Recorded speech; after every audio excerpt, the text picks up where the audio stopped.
Well, one thing that is extremely important to me is this journal. One thing about it is that I didn't write it. My mom wrote it for me. She just wrote one for every single one of her 4 kids. She gives them to them at the age they're 18, and it tells everything about their life growing up.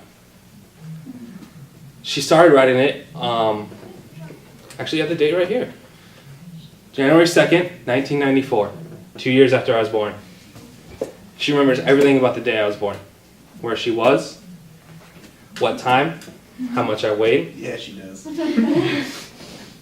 It even goes on to tell about how my older brother was devastated when he had to leave the hospital that day because he couldn't be with his little brother. Because tell how me and him were both devastated when we had to leave the hospital when my little sister was born and my little brother.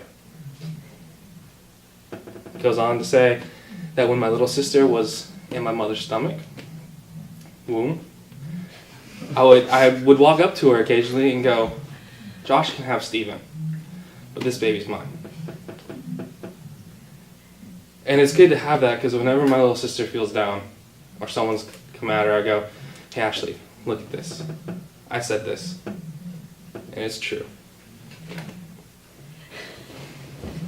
It's got the day I accepted Jesus Christ in my life. 1996, February 13th. I was 3 years old, and it was actually in the bathroom of this church on the 2nd floor.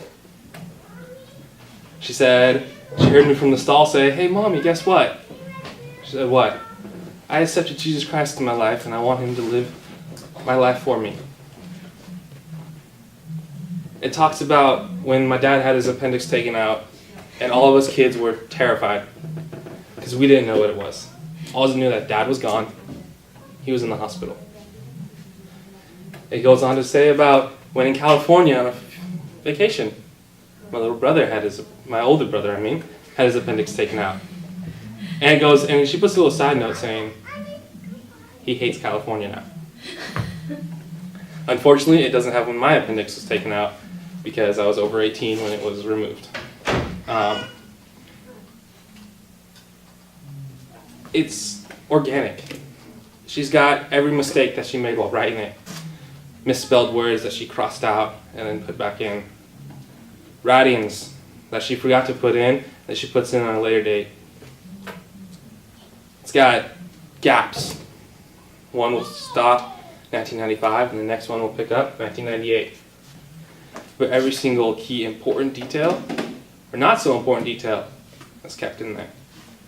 From 1996, 1997.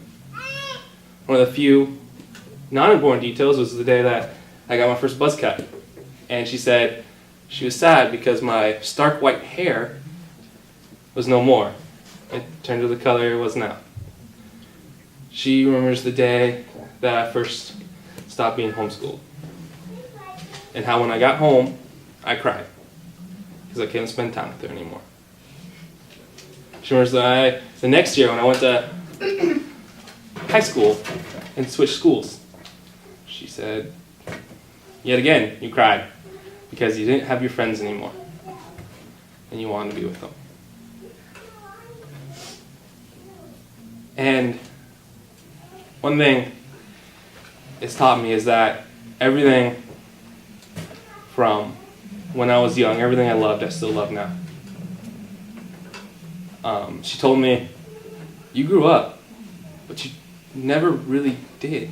You got bigger, but everything you love, you still love. Playing air guitar on Sundays to music. Dancing when no one's around because you can't dance. Or even when some people are around, just to have fun. When you get sick, no one knows. You care about everyone around you. And it's good to be able to go back and read this and when I'm having a hard day and go, wow, my mom really loved me so much to do this. I said, well, Mom, you did a good example, and I'm going to do this for my kids someday. And that's it. This is